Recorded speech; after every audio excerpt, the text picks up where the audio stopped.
So this is a little crash course on putting this tank together. It's an Aqua One aquarium. So going through the process, what we would wanting to do is check that everything's in order. So looking around the back here, we've got a cartridge. Now these cartridges have got carbon in them, so they're good for about 1 month. Then I'd chuck it out. It'll start getting dirty and chuck it out. I wouldn't actually replace the cartridge because the cartridge is going to contain carbon, and the carbon's going to suck in everything bad out of the water, and then it's going to release it once it's full. Whereas polyfilter is what I would replace it with. So in a month I'd chuck that out, cut this to size and chuck that down there, and then the polyfilter is going to adsorb and absorb anything impure out of the water. It'll change color according to what it's removing, and once it turns black, you chuck it out. So this works way better, and it works for way longer, and this one here will only remove what you don't want, and it will not remove what you do want. So I would replace the cartridge for polyfilter. Now you've got a little biological cartridge. Give that a clean when you see it's dirty.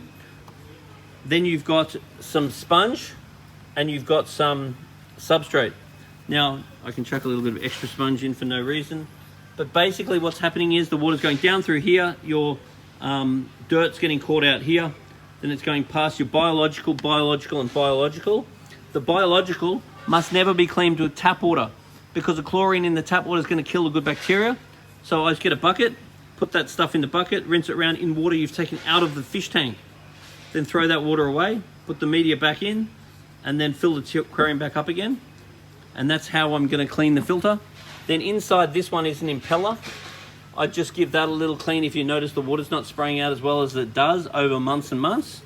Then you've got a heater, and the heater is going to keep the tank at 25 degrees and make sure that that's all good.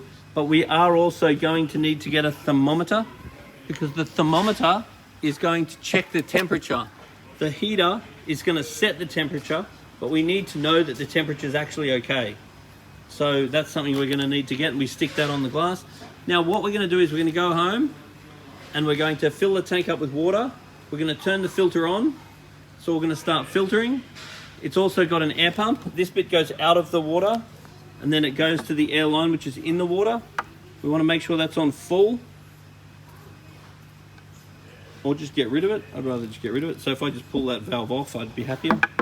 Now bubbles are going to come up there, and that's going to help to aerate the water. Then you've got the filter for filtrating the water. Then once the water's running, then the first thing I'm going to do is put a little splash of this in. So this is water agent. This is going to take the chlorines and chloromones and stuff out of your water. The next thing I'm going to do is put a little bit of GH in there. So say a few teaspoons for this tank. Then next thing I'm going to do is add a little bit of KH in there, a couple of teaspoons for this tank. Then I'm going to let the temperature come up to 25 degrees, which might take 24 to 48 hours. After that, you could do a water test. So in this case, we've got pH.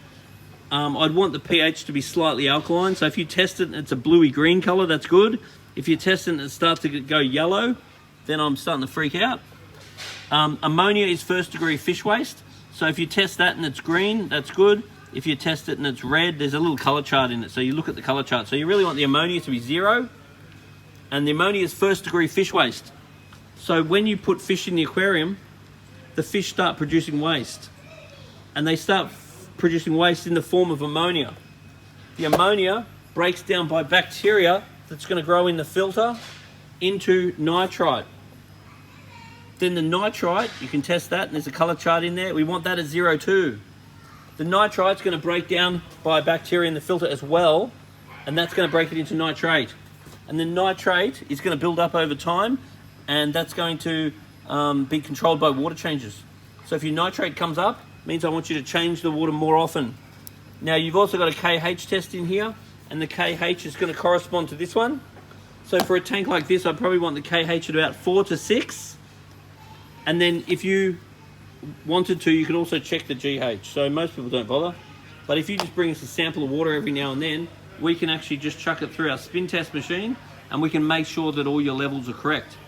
So moving forward, we set the tank up, we get it all running, we add, say, a few 2 teaspoons, let's say 2 to 4 teaspoons, a little squirt, then we're good to go. Then we're going to get some fish. I'd start with just some really tough, hardy fish. Maybe something along the lines of golden mountain clouds, or some black neon tetras, or something tough. And then I'd leave them for 2 weeks before thinking about getting more fish. Now there's 3 types of fish you can get. You can get top dwelling fish and their mouth opens up.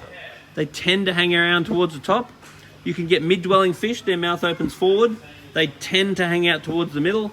And then you can get bottom dwelling fish and they open down and they tend to hang out more towards the bottom. So if you got no more than say 2 to 4 fish, then you waited a couple of weeks, then you either tested the water yourself or bring in a sample and let us test it.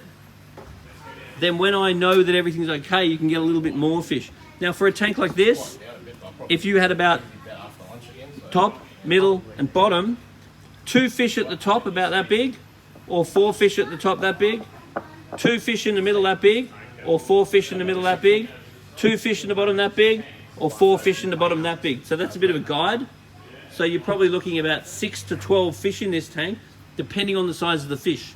If they're only going to grow small, you can have more. If they're going to get bigger, you've got to have less. Now, every time that you get new fish, I'm going to recommend that you do not feed the fish for 2 days every time you get new fish. Now, this here is better food from New Life Spectrum. This is a very high quality food, but next time you're running out of food, then get Spectrum's probiotics, because the probiotic food is next level. That's got probiotic bacteria in the food, which means that when your fish poo, the bacteria in the poo eats the poo. So it tends to keep your tank much cleaner. So the next thing we're going to need is, when we're going to do a water change, we want to use a gravel cleaner for doing a water change. And what the gravel cleaner does is allow you to siphon the water out of the aquarium. And then you get a bucket in the bottom and you get a siphon going by giving a little sucky suck on the end. And then you start pushing that into the gravel. You'll notice that the gravel spins around, the dirt comes out, and the good gravel, the clean water goes back in the bottom. So over time, when you're doing water changes, use this. So basically, if you don't have many fish in a tank and you're using probiotic food and you've got polyfilter, you'll find this tank is super, super easy to keep. It is only if you've got lots of fish, then suddenly water changes become more important. So if you had a lot of fish, I'd probably do a filter clean, and that's going to be a bit of a water change.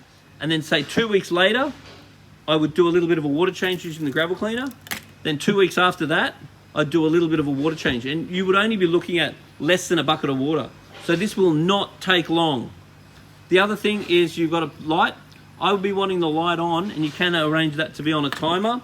I'd be wanting the light on about 6 hours a day if I don't have fish. And if you're getting algae, you can just switch the light off and your algae will die off, assuming that you don't have coral, sorry. Stop. I said fish, then I said coral, I meant plants. So if you don't have plants in the aquarium, you reduce the light and that reduces the algae. If you do have plants in the aquarium, you really want the light on sort of more like 6 or 8 hours, or even more, depending on the plant. Now, when you put the plant in the aquarium and the plant's growing and it's green and Bob's your uncle, no problem. If, on the other hand, over time, you start to notice the plants going yellow, then you could think about any of the commercially available fertilizers that you can get. And then the fertilizers will help to green the plant back up. If you notice the plant getting all this black crap growing all over the algae, an algae growing all over the plant, then you can look at putting in some organic carbon. That fixes that. And then if you notice holes in the leaves of the plant, then that usually means that someone's eating it. So you make a decision around whether you want your plant or whether you want your fish that's eating it. And then if you notice your plant's falling apart, that often means there's not enough light. So plants are one of those things where I'll put a plant in the tank and it will just go like crazy. You might choose a different plant, it won't work. You sell someone else a certain plant, and that plant didn't work in that tank. It's a lot of suck it and see. It's like going to the nursery, buying a plant, chucking it in your garden. It might work really well for you and not for someone else, because there's a lot of variables that you need to understand. So if one plant doesn't work, just try a different type, governed by the situation that you're offering. Now, the other thing is algae. Algae shouldn't really be a problem at all. because you can get catfish like bristlenose catfish, they should run around and keep the glass clean to the point where you really don't even have to clean it. And once again, too much light is the issue if you're getting algae in the tank. So this tank should be super, super easy to look after, particularly if it's not overstocked. So the things you don't want to do is feed too much. The way I want to feed is I'll feed 5 times a week, a maximum of what the fish eat in 30 seconds. So it's all gone in 30 seconds. Now, I'll do that and I'll be watching the belly of the fish. Now, if you notice the belly of the fish getting skinny, then whatever you're doing, it's not working. You need to be feeding more. If you notice the belly getting really fat, then you need to feed less. So if you come down every now and then to see us here at Majestic Aquariums, and you bring us a sample of your water just in a little jar, and we can run it through our spin test machine to make sure everything's going on. Then the other thing I want you to do is grab your phone, make a little video of the tank. I want to see how it's all running. Make a video of any of the stuff you've got for your tank, and then let us test your water and let us look at the stuff you've got, and then I might tell you, hey, look, add a bit more of this one. Or I might go, hey, this one's a bit high, maybe do another water change. And then we can guide you, assuming that we're able to test it and that we're able to see it. So a tank like this should probably, if you don't have it overstocked and you did a little bit of maintenance once a month, in most cases that'd be fine. If it's a bit more heavily stocked, if you did a little bit of maintenance every 2 weeks, that'd probably be better. And so once again, the maintenance you're doing is the odd water test. To be honest, most of my customers can't be bothered. They just bring a water sample down when they're popping in. They have a sticky beak around the shop. We give them their water test and Bob's your uncle. We tell them what to do. So that's what most people do. And then you just want to do a little bit of a water change. So every 2 to 4 weeks. So you don't change too much water. So maybe a quarter, that's enough.